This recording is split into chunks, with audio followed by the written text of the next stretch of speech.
pag tinitingnan mo, ano ang legacy nitong administrasyon na to? On the third year, sasabihin ko, isang legacy, budol. Huh? Binudol tayo sa unity, binudol tayo sa continuity, binudol tayo sa infra fund, no? Walang build better more, budol ng budol. Saan nakakita ng governance na budol?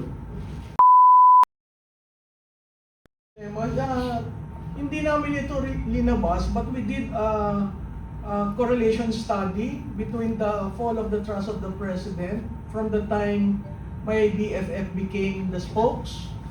There is a direct correlation. Tuwi siya nagsasalita, umuusad. Tuwi, lahat ng banat niya umuusad ang Pangulo. Kaya nga ang parati kong sinasabi, ano ba itong ginagawa ninyo sa institusyon? Kasi ako, institutionalist ako eh.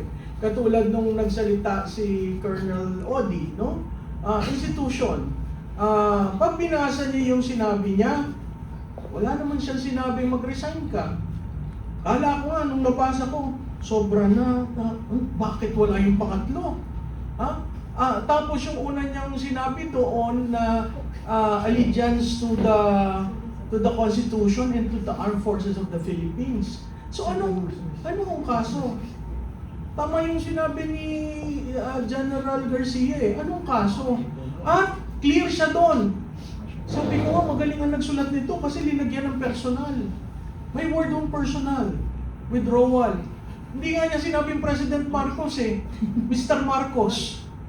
Diba? So, yung makikita mo that it is a personal statement,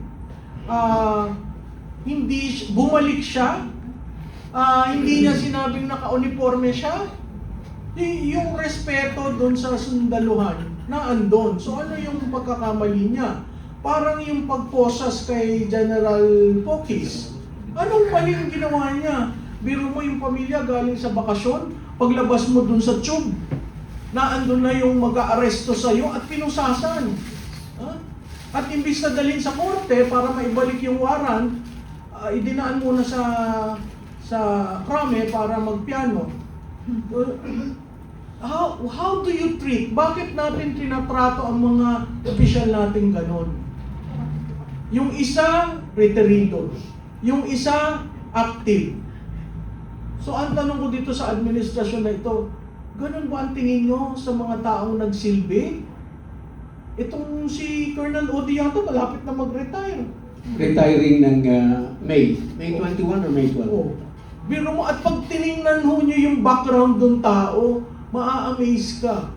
Kasi talagang tinuturuan yung future soldiers, pagkatapos makikita mo kung saan siya galing, kung saan siya nakipaglaban. Nandun pa sa UN Peace Forces. Hindi ordinaryong tao si Colonel Odi para nyo ganyanin. Ngayon, dun sa mga iba na pumupukol na meron namang ibang mga kasundaluhan na opisyal na banat ng banat na rin sa administrasyon dati, hindi ko alam anong pagkakaiba nun. Walang banat dun sa sinabi si Colonel Odi. Wala siyang personal na banat. Ang sinabi lang niya, personal withdrawal kay Mr. Marcos. Yan, ganun klarado. Anong mali doon? Dahil hindi tinawag na presidente? Ngayon lang nakikita kong pagkakamali dun sa maghuhusga sa kanya. Dahil tinawag Mr. Marcos, nasab siguro. Tapos sinabi niya, tama na, sobra na paglaban ang Pilipinas. So, he didn't even say resign. He didn't even call for the soldiers or the rank and file to withdraw support. It was a personal decision. Parang yung mga tumatayo at nagsasalita sa administrasyon na ito, it is a personal decision. So bawat tao, bawat Pilipino, dapat there comes a point in our life na kailangan natin magsalita. Bata pa ako, nandun ako sa EDSA 1. Nung EDSA 2, kay ERAP, wala ako doon. Nasa ibang bansa ako, nag-aaral ako. Tapos sinabihan ako ng boss ko, bumalik ka na kasi may mangyayaring pagpapalit ng gobyerno. Sabi ko, ayoko, hindi naman ako bumoto dyan. So, ito, hindi ko siya binoto, kilala ko silang mag-asawa. Pero yung pag tinitingnan mo, ano ang legacy nitong administrasyon na to? On the third year, sasabihin ko, isang legacy, budol. Huh? Binudol tayo sa unity, binudol tayo sa continuity, binudol tayo sa infra fund, no? Walang build better more, budol ng budol. Saan nakakita ng governance na budol? Ay, sa public administration ho, hindi ho yan napapag-usapan. Sa public administration, ang pinag-uusapan, accountability, transparency. Okay, so maraming salamat po, Professor Malu. So, doon po sa sinabi ni Professor Malu, as a soldier, and also as a lawyer, ano po masasabi niyo ba? Siguro kailangan liwanagin sa ating kasundaluhan, sa ating kapulisan, yung mga uniform personnel, yung ibig sabihin ng non-partisan, mas effective ito, mas applicable ito dun sa panahon ng election eh. You are not allowed to take sides. Okay lang yun during election. Pero after election, sa situation ngayon, I don't think non-partisanship applies. Katulad ng ginawa ni Colonel Odi, katulad ng sinabi ko kanina, ibig ba sabihin pag nag-withdraw ka ng support sa presidente, you're being partisan already.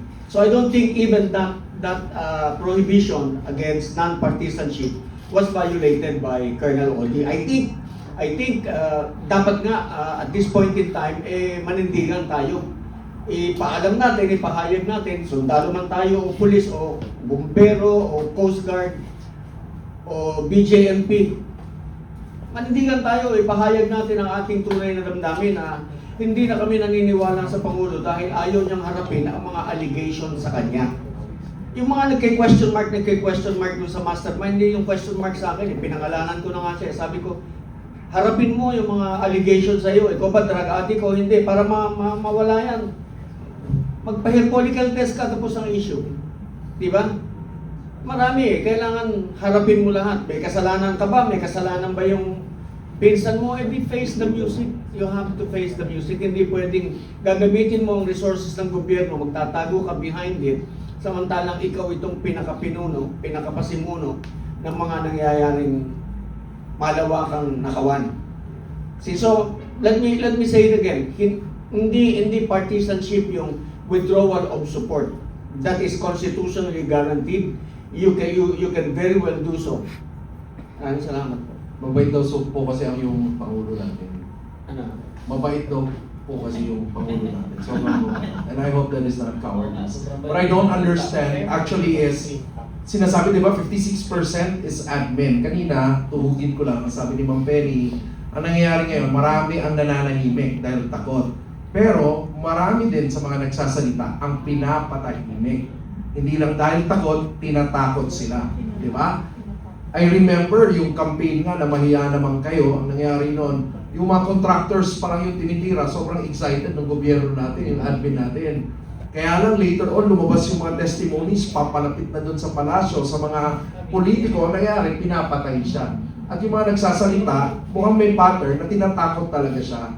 And if you come to think of it, importante ito because the institution is being used right now. Because in a way, parang they really move fast against some critics. Gaya na nangyari kay Colonel Mangaut and also kay Congressman Leviste.